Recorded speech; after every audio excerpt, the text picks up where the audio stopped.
आज की ये कहानी सुनने के बाद आप अपना हर काम पूरी ईमानदारी और मेहनत से करोगे। ये कहानी आपको मजबूर कर देगी, जिससे आप अपना काम पूरी ईमानदारी और मेहनत से करोगे। ये कहानी है गांव के एक लड़के की, जो घर की मजबूरी और पैसों की कमी के कारण बहुत दूर शहर में काम करने के लिए चला जाता है, ताकि वहाँ से कुछ पैसे कमा पाए, जिससे उसका और उसके परिवार वालों का जीवन चल पाए। वो लड़का काफ़ी दिनों तक काम की तलाश करता है। आखिरकार बहुत दिनों तक ढूंढने के बाद उसे काम मिल ही जाता है। वो लड़का अपनी पूरी मेहनत और ईमानदारी से काम करता है, जिससे उसका मालिक बहुत खुश हो जाता है। 6 महीनों तक ऐसे ही चलता रहा।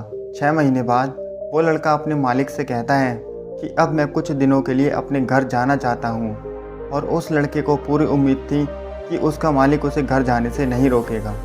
लेकिन उस लड़के की सोच से विपरीत उसका मालिक कहता है, नहीं, तुम्हें अभी 2 महीने थोड़ा और काम करना है, उसके बाद तुम अपने घर जा सकते हो। लड़के को थोड़ा गुस्सा आता है, लेकिन वो लड़का अपने गुस्से को शांत करके अपने मालिक से पूछता है, बताइए मालिक, कौन सा काम है। उसका मालिक कहता है, हमें एक घर खरीदना है।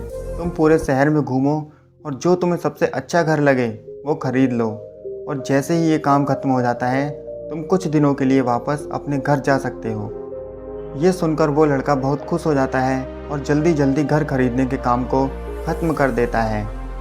वह मालिक के पास जाता है और कहता है, मालिक, मैंने सबसे अच्छा घर आपके लिए ख़रीद लिया है। मालिक हैरान हो जाता है और कहता है, सिर्फ 10 दिनों में तुमने एक अच्छा सा घर खरीद भी लिया।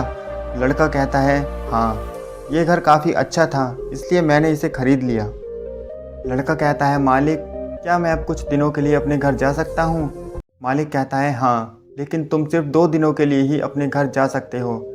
लड़का कहता है, मालिक, मुझे तो गांव जाने में ही 1 दिन लग जाएगा, भला मैं 2 दिनों में कैसे वापस आ सकता हूँ।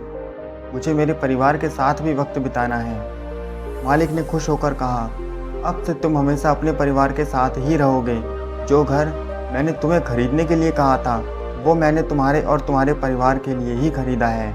ये मेरी तरफ से तुम्हारे लिए तोहफा है।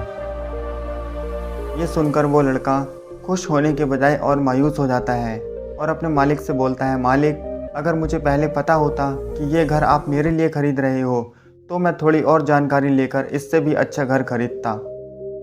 मालिक ने कहा, मैंने तुम्हें 2 महीने का समय इसलिए ही दिया था, लेकिन तुमने 10 दिन में ही घर खरीदकर अपना ही नुकसान किया है। दोस्तों, इसी तरह ज़िंदगी में भी हमारे साथ यही होता है। इस कहानी में जो मालिक था, असल में वो वक्त था, और हमेशा वक्त निकलने के बाद ही हमें उसकी असली कीमत का पता चलता है।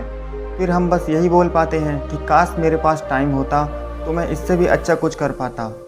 इसलिए आप अभी लाइफ में जो कुछ भी कर रहे हो उसे पूरी मेहनत और लगन से करो। क्या पता आप जो काम अभी कर रहे हो वो आने वाले समय में आपकी पूरी लाइफ ही बदल दे।